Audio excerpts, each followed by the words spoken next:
ಮತ್ತೆ cyclone entry. ಬೆಂಗಳೂರಿನಲ್ಲಿ ತುಂತುರು ಮಳೆ ಶುರು. 7 ಜಿಲ್ಲೆಗಳಲ್ಲಿ ಯೆಲ್ಲೋ ಅಲರ್ಟ್. ಬಂಗಾಳಕೊಲ್ಲಿಯಲ್ಲಿ ವಾಯುಭಾರ ಕುಸಿತ ಎಫೆಕ್ಟ್ನಿಂದ ಬೆಂಗಳೂರಿನಲ್ಲಿ ಸಂಪೂರ್ಣ ಮೋಡ ಮುಸುಕಿದ ವಾತಾವರಣ ನಿರ್ಮಾಣವಾಗಿದ್ದು, ನಗರದ ಹಲವು ಕಡೆ ತುಂತುರು ಮಳೆಯಾಗಿದೆ. ಇದರೊಂದಿಗೆ ಚಳಿಯ ತೀವ್ರತೆ ಕೂಡ ಹೆಚ್ಚಾಗಿದೆ.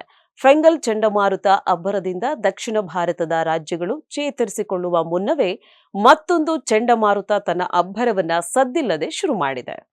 ನೈಋತ್ಯ ಬಂಗಾಳಕೊಲ್ಲಿಯಲ್ಲಿ ವಾಯುಭಾರ ಕುಸಿತ ಉಂಟಾಗಿದ್ದು, ಪರಿಣಾಮ ಹಲವು ರಾಜ್ಯಗಳಿಗೆ ಭಾರೀ ಮಳೆಯ ಮುನ್ಸೂಚನೆಯನ್ನ ಭಾರತೀಯ ಹವಾಮಾನ ಇಲಾಖೆ ನೀಡಿದೆ. ಪ್ರಸ್ತುತ ಶ್ರೀಲಂಕಾ ಕರಾವಳಿಯಲ್ಲಿ ಪ್ರಭಾವ ತೋರುತ್ತಿರುವ ಚಂಡಮಾರುತ ಮುಂದಿನ 24 ಗಂಟೆ ವೇಳೆಯಲ್ಲಿ ಪಶ್ಚಿಮ ವಾಯುವ್ಯ ಕಡೆಗೆ ಚಲಿಸಲಿದ್ದು, ಇದರೊಂದಿಗೆ ತಮಿಳುನಾಡು ಕರಾವಳಿಯ ಕಡೆಗೆ ಎಂಟ್ರಿ ಕೊಡಲಿದೆ. ಇದರೊಂದಿಗೆ ಕರ್ನಾಟಕದಲ್ಲೂ ಭಾರೀ ಮಳೆಯ ನಿರೀಕ್ಷೆ ಇದ್ದು, ರಾಜ್ಯದ 7 ಜಿಲ್ಲೆಗಳಿಗೆ ಮಳೆಯ ಅಲರ್ಟ್ ನೀಡಲಾಗಿದೆ.